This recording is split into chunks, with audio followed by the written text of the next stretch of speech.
Palabra y vida. Con el padre Manuel Horta, desde Sevilla.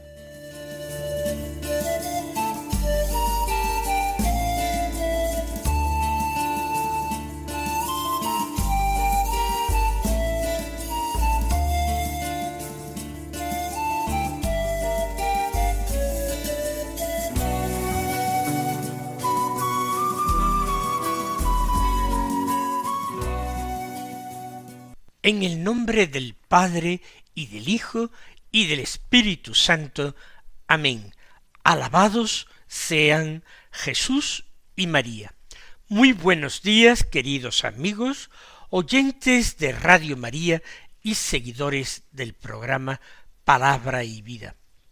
Hoy podría haber sido el jueves de la tercera semana del Adviento, pero es 18 de diciembre y, como decíamos ayer, nos encontramos en la octava de preparación de la fiesta de Navidad. Una octava que comenzaba ayer y se prolongará hasta el día 24. Vamos a escuchar la palabra de Dios que se proclama en la liturgia de la misa del día. Ya hemos dicho que la primera lectura va siendo cada día de distintos libros bíblicos. Si ayer como primera lectura teníamos a un texto del libro del Génesis, aunque nosotros meditamos sobre el Evangelio de San Mateo, hoy como primera lectura tenemos un texto del libro del profeta Jeremías, y en cuanto al Evangelio sigue siendo de San Mateo. Por este empezamos. Está tomado del capítulo primero, los versículos 18 al 24, que dicen así: La generación de Jesucristo fue de esta manera. María, su madre, estaba desposada con José, y antes de vivir juntos resultó que ella esperaba un hijo por obra del Espíritu Santo. José, su esposo, como era justo y no quería difamarla, decidió repudiarla en privado.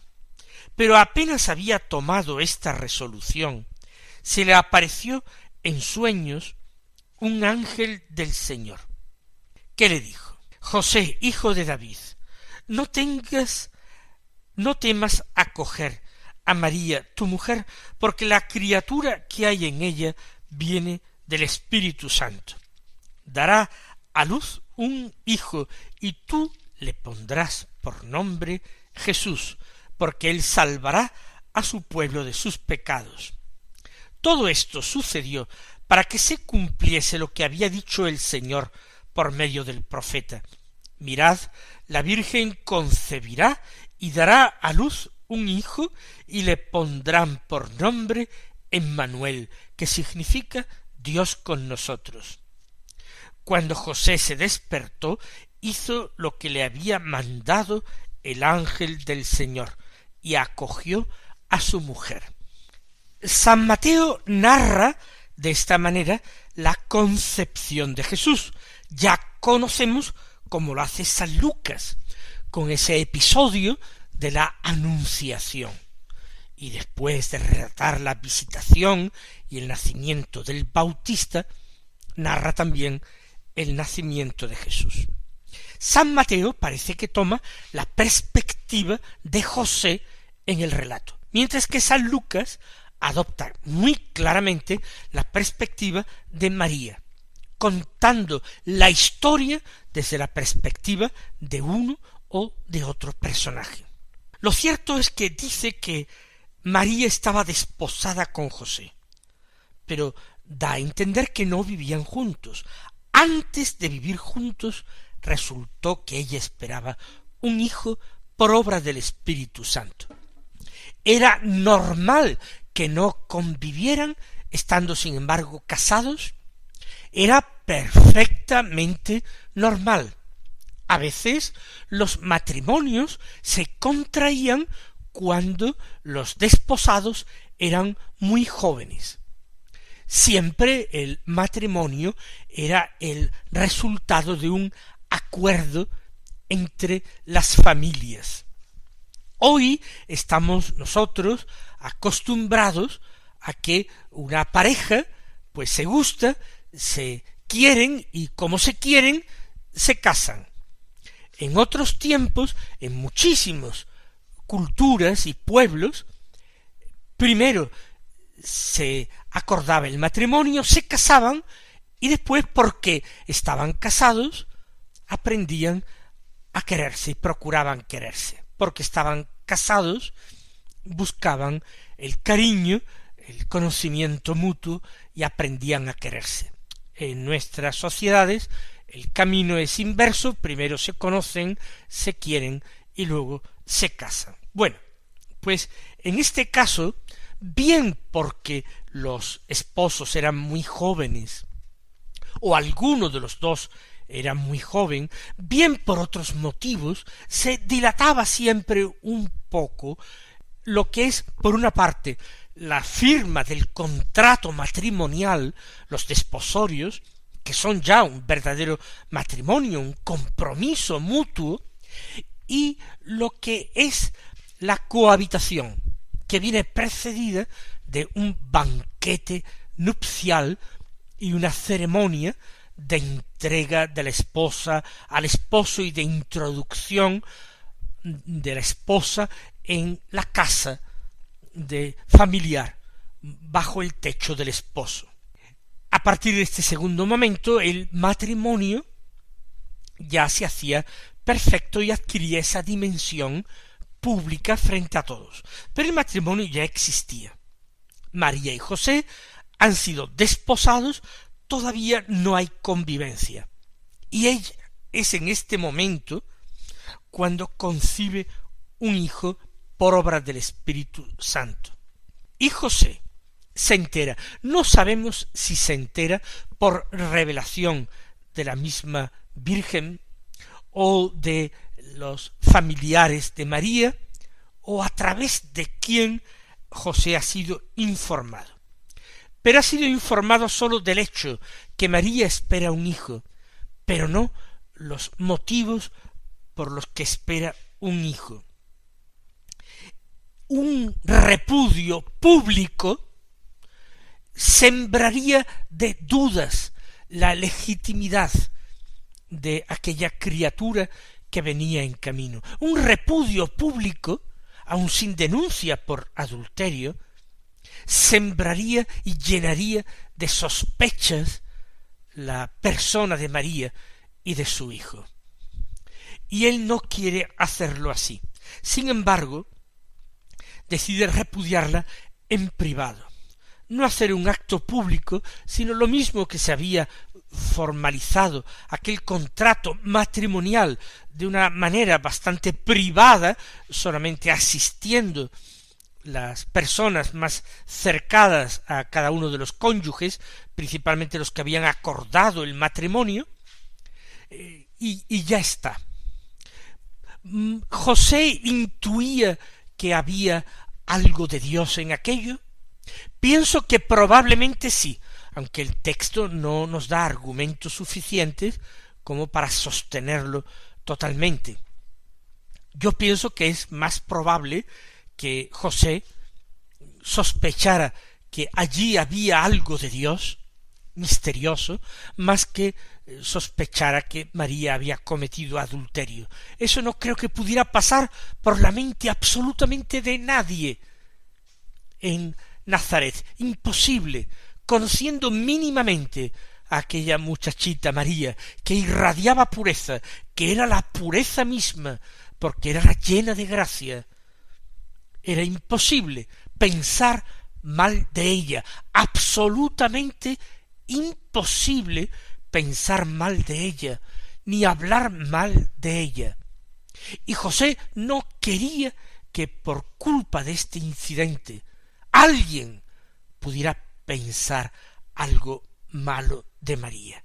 Por eso, en privado, él quiere apartarse, dejar el camino libre seguramente a Dios, que tiene sus planes. Lo que ocurre es que José entraba también en los planes de Dios, con un papel importantísimo, no con un papel tan importante, fundamental, irreemplazable como el de María, no, sin embargo con un papel de colaborador imprescindible, de ayuda imprescindible, porque el Hijo de Dios tenía que nacer en el seno de una familia y formar parte de una familia y ser educado por un padre y una madre que le quisieran. Por eso apenas había tomado esa resolución, que no estaba exenta de prudencia, se le apareció en sueños el ángel del Señor.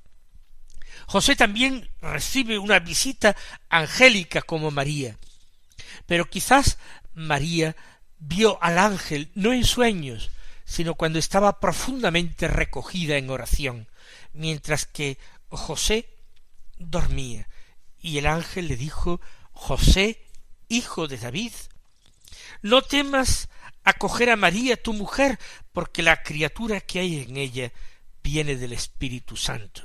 Curiosamente, a José el carpintero de Nazaret, el ángel le da un título de nobleza: José, hijo de David, hijo del rey David.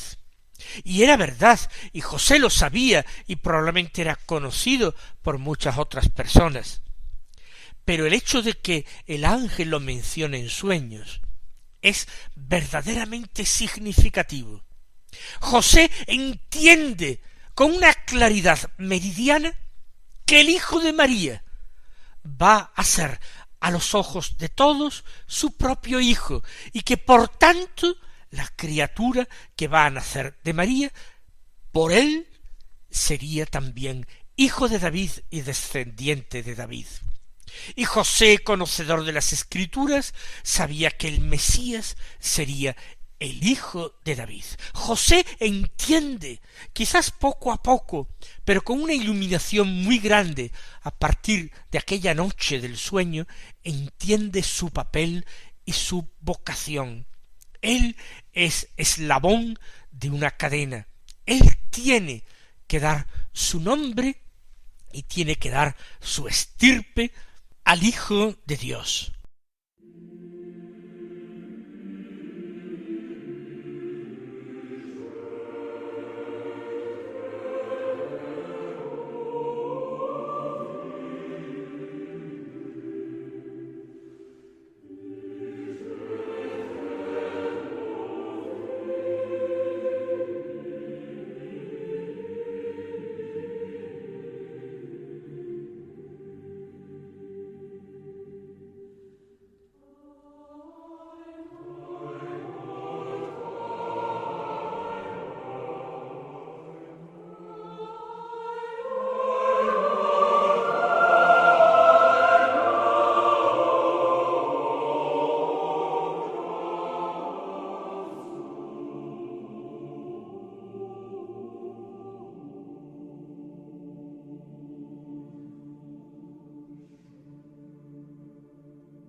Tu mujer va a dar a luz a una criatura que viene del Espíritu Santo, viene de Dios.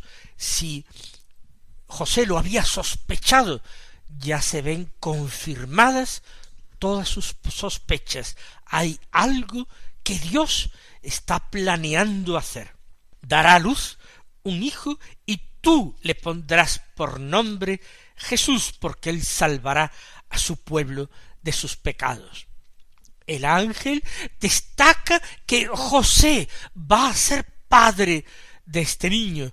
Por eso le dice, tú le pondrás por nombre Jesús.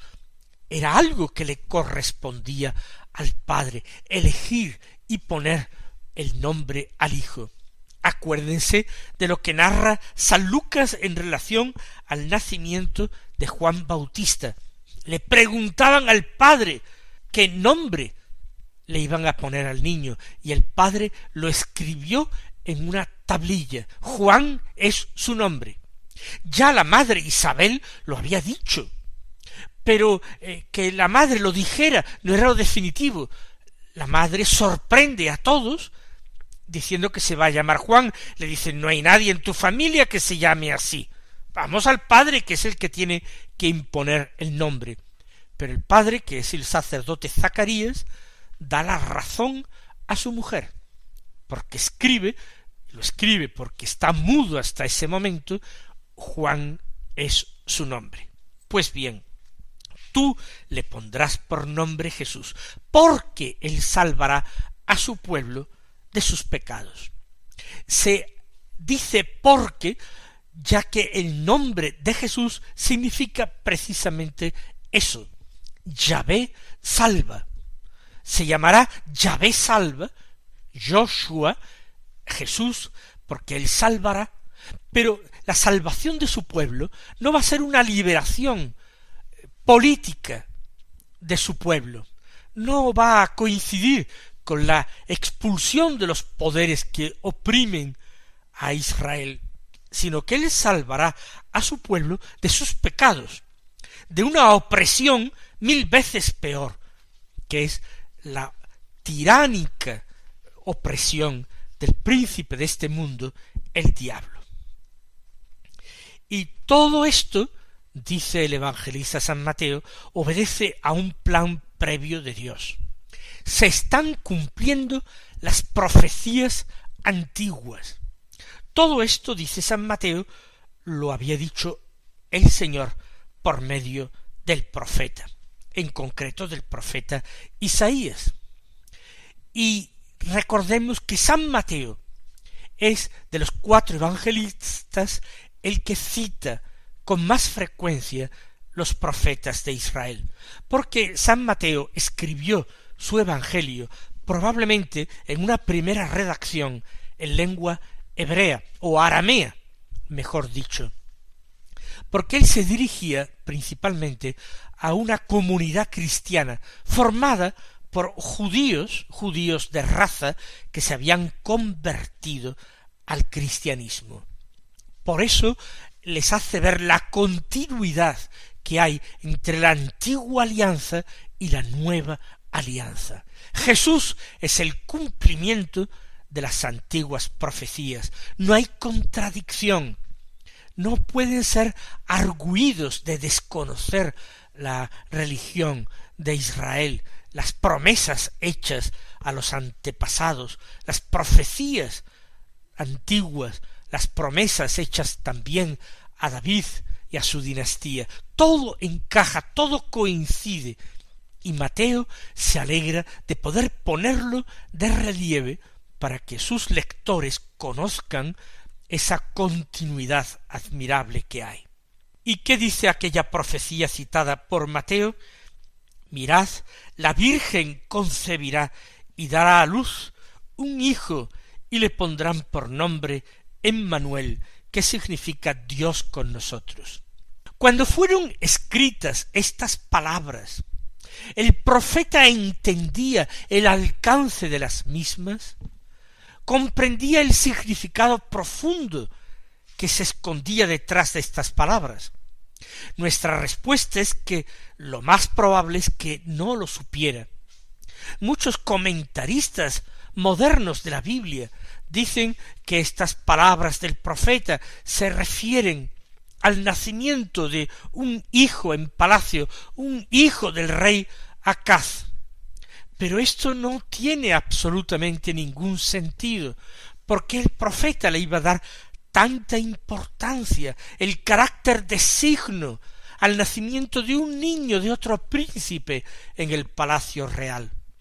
Es una virgen la que va a concebir y dar a luz un hijo, y eso ya es un signo admirable, portentoso, y le van a poner por nombre Emmanuel.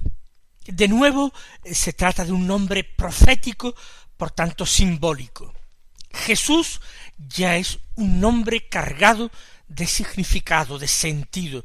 Le pondrás por nombre Jesús porque Él salvará a su pueblo de sus pecados. Él va a realizar con su vida lo que significa su nombre.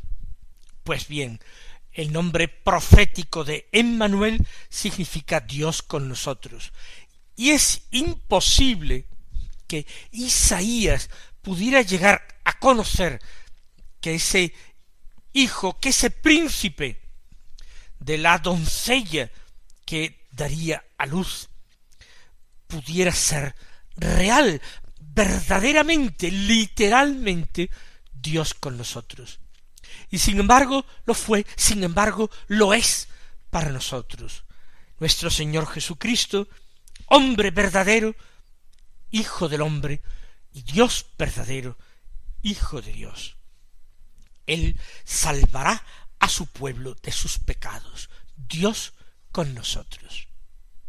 Y ese Dios con nosotros, más allá de su vida en la tierra, prolonga su presencia en medio de nosotros. Él fue quien prometió a sus discípulos: yo estaré con vosotros todos los días hasta el fin del mundo. Será Emmanuel. Continúa el texto de San Mateo diciendo: cuando José se despertó, hizo lo que le había mandado el ángel del Señor. Fíjense qué fe extraordinaria la de José. Hay una curiosa coincidencia de nombres. Entre el patriarca José, hijo de Jacob, nieto de Isaac, bisnieto de Abraham, el patriarca José, cuya historia narra el libro del Génesis, que fue vendido por sus hermanos, llevado a Egipto, etc., y llegó a ser ministro del faraón. Hay una curiosa coincidencia con este José. José, el esposo de María, también es hijo de un tal Jacob. No conocemos nada de su padre, pero afirma el Evangelio que se llamaba así. José era hijo de Jacob. En la historia del patriarca del Antiguo Testamento, los sueños son muy importantes y Dios da a conocer su voluntad y los planes que va a realizar a través de los sueños. Y también con este José, esposo de María, los sueños ocupan un papel importante en su vida. Pero él cree profundamente que Dios puede hablar a través de los sueños. No duda, no vacila, no piensa que se trata de una pesadilla, sino que actúa para cumplir la voluntad de Dios. De modo que este embarazo de María comenzará a ser acogido, recibido, aceptado por la gente como algo de lo más natural, algo lo más lógico en este joven matrimonio. Mis queridos hermanos, que el Señor os colme de bendiciones en este día, os dé a vivir un santo final del Adviento y hasta mañana si Dios quiere.